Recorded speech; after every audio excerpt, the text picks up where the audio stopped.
What is up, YouTube? It's Josh. This is the Den of Nerds. It's a Top 5 Tuesday. Today's Top 5 is going to be my favorite Top 5 animes of all time. And I wanted to quickly say something to people who maybe don't watch anime but are into comics or into those sort of things. Because, you know, there's like some people have a line there. They're like, well, I like comics, I like Marvel, I like all these things, but I don't like anime. I just wanted to make clear, there were these guys in the 90s that were known as what you would call the image guys, okay? These are guys like Jim Lee, Seth MacFarlane, all the guys that were working at Marvel, really revolutionizing American comics, and then left to form Image. And that whole story, I'll go into it at another time. You guys probably know that story. But my point is this. One of the big things that separated these guys from all of the other comic book writers and artists that were out there was their love of manga and anime from Japan. It heavily influenced the way they draw. You could go and find this stuff out there online. It's not just me saying it. It's well documented. Jim Lee loved anime. Seth MacFarlane loved anime. So these guys, if you like what they did to comics and they brought in this new flavor, this pizzazz, this difference, you might find something to love in anime. I personally find it very, very enjoyable as a medium of entertainment. It's really, really cool for different reasons. So let's get right into the list. Okay, first I'm going to start with an honorable mention. Now, this is an honorable mention, and that would be Trigun. I absolutely love Trigun. It's sweet Western sci-fi vibes with like the cool like notes of like poetry and metaphysical sayings that start every episode with Vash. I mean, Vash is such an awesome character, but I have to give it an honorable mention simply because it was on my top 5 until like right before I recorded. I remembered this other anime that's like pretty high on the list that is just like super incredible. So I had to bump Trigun out of the top 5. I felt really bad about it, and so it gets an honorable mention. So that's the honorable mention. Now let's get to the official 5, baby. What's the official 5? So we're going to start with number 5. Number 5 will be Death Note. If you've ever watched Death Note, you probably know exactly why it's on this list. The thing for me is the writing. The writing of Death Note is intricate. It's smart. It's really witty. I remember when I was in college, I had a roommate that was really, really into anime. He introduced me to a lot of these things, and one of the first ones he ever showed me was Death Note because he knew what kind of movies I was into, he knew what kind of stuff I liked, and he knew I would love it. It's just a fantastic story, which, by the way, is actually getting an American adaptation.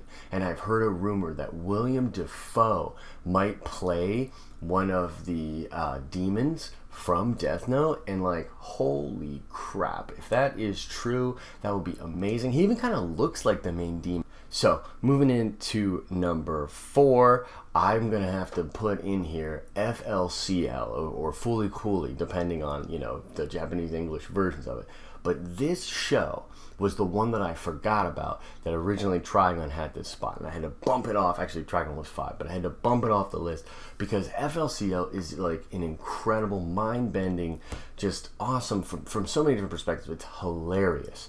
It's meta. The same way that like Deadpool breaks the fourth wall, the characters in this anime talk to you. You can see them talking about the show. It breaks down all these really barriers. It's sci-fi. It's coming of age. All the tropes that you would expect with anime, but it does a really nice twist on those old lemons and just blows me away with the tensions, the everything that one of the big themes in anime is the whole adolescence coming of age and all the sexual awkwardness of becoming a young man. And I think that they nail it, especially in this show. It's so bizarre. The animation is of the highest caliber. I believe it's only 6 episodes, and there are rumors that they're going to do a whole new season of it, which people fall on different sides of that. They either are really into it or they're like, don't touch it, it's a classic. I respect your opinion either way. I'm actually excited to see it. Artemis, or whoever that space pirate was that the main crazy chick was like coming at, I want to know more about him and his backstory and what's going on with that. If you've never seen Fully Cooley, one of the things that it basically implies that there is a dimensional portal in between the 2 hemispheres of the brain that these like robots are coming out of this kid's head and all this real craziness. Classic mech. I mean, it plays around with, like I said, all those tropes. It's funny, it's smart, the animation is top notch. So FLCL gets my 4 spot. And I know some of you are going to be like, what? FLCL is 4? I'm not talking about what's the best anime from a critic standpoint. I'm talking about what are my favorites, and there are some other animes that I actually like a little bit better than FLCL. Just personal opinion. So let's go to number 3. Number 3 on my list goes to One Punch Man. One Punch Man is a new anime, and if you have not seen it, you have got to check this thing out. I almost give it my 1 or 2 spot because I like it that much. It is actually made by a lot of the same people in the studio that made FLCL, which is pretty sweet that you can see that style and the direction crossover and be very present in this book or in this anime too. And one of the things that's really cool about One Punch Man is the history of where it comes from. It was a webcomic made by just some guy in Japan that just had this hilarious satirical idea to take all of the tropes of anime, turn them on their head, and make a hilarious like parody of it. And it's brilliant. And the director who eventually took the property and redid the manga and the anime contacted this person, was like, we have to make this into an actual anime and manga, improve the art quality and take it to the next level. I believe the first season, 13 episodes, are on Hulu right now, and you should definitely go check them out. I'm looking forward to the English dub because it's just hilarious. The concept is there is a guy who is so strong that he literally defeats any villain he comes across in a single punch. And you might be asking, like, well, how can you possibly make that entertaining? You just have to watch it. It is just amazing. Like, it's so funny, like the way that he just interacts with these villains, because they're like, oh, I am this villain from so and so, I've done this and this and this, and oh my god, I'm so crazy and powerful. And he'll just be like, okay, and then just punch them and like blow them into oblivion. It's amazing and really cool. If you like anime, I think there's a lot to love in One Punch Man. Let's get into my top 2, right? These are the goodies. These are the nitty gritty, the awesome stuff, right? So my number 2 goes to Samurai Champloo. There's a ton of reasons why I like Samurai Champloo. Like I was telling you, my roommate in college introduced me to a lot of anime, and I remember him introducing me and my other roommate at the time to this series, and we sat in our living room together and binge watched all these episodes. It was like religion, it was like church, it was communal and awesome, and I have such good memories of those times. Now, a lot of the memories have to do with how dope the soundtrack is. They took modern American hip-hop and infused it into the hyper stylized Japanese anime thing that they were doing with the samurai, and just it's a perfect blend. It is an awesome hybrid of 2 cultural forms of art combining into this just totally awesome amalgam of complete dopeness. And if you have not seen Samurai Champloo, check that shit out. It's awesome, man. And one of the things that's really cool about it is actually most animes are adaptations of mangas, right? So the mangas are like their form of comic book over there, and then they will adapt those to anime.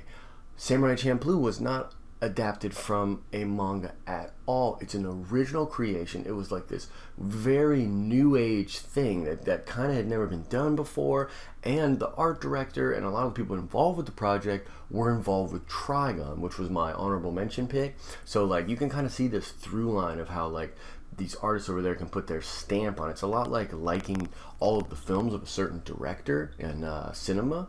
I feel like that same thing happens in anime and in comics to me too. Like I tend to like certain people, the way they put stuff together, their flavor on it, I tend to like. So Samurai Champloo, because of the dope characters, because of the music, because of just the memories I have from it, that gets my number 2 spot for sure. Now, speaking of memories, how could Dragon Ball not be my number 1? I mean, now I'm the first to admit it is not like the best anime out there from an animation standpoint, from a story standpoint.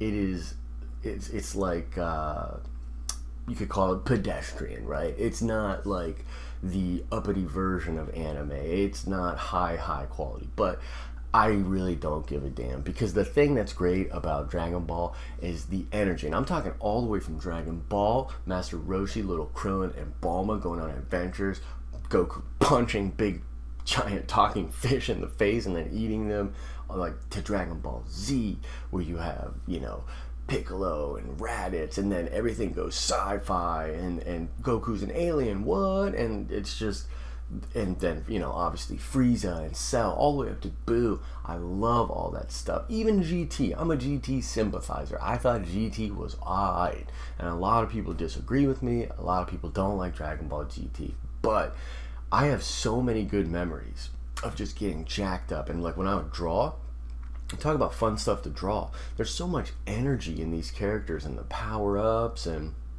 it's basically, I've heard it described as like a video game becoming an animation. I think that's a perfect analogy for Dragon Ball. It is just the fun of old school video games brought in to this form of media. A very similar type thing I think is actually going on in One Punch Man too. Like I think One Punch Man is similar. It brings that video game-esque stuff in there, but those tropes almost wouldn't exist without Dragon Ball being the evergreen that it is. It's so popular. It's been around for so long. And Dragon Ball Super, which is the current anime of this property, has been blowing my mind lately. The Future Trunks arc has been amazing. I've fallen way behind on my reviews, but honestly they weren't getting a lot of views, and I just figured like, well, everybody else is doing reviews. I want to get back into Dragon Ball Super content though, because I love that show. What is going on right now, and the character moments they've been giving to Vegeta, absolutely blowing my mind. So Dragon Ball gets the #1 spot.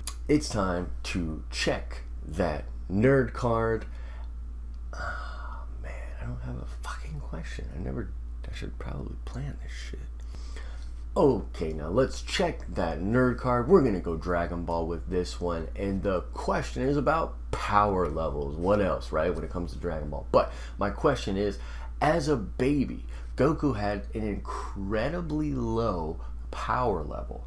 As a child, even for a Saiyan child, his power level was considered incredibly low. What was his power level as a child? What was Kakarot's power level as a baby? Answer the question in the comments section below. Like the video if you thought it was awesome. Subscribe to the channel. I've got a ton of cool content like this rolling out, including a top 5 Tuesday next week, the week after that, and to infinity and beyond. I hope you're having an awesome and nerdy day. See ya.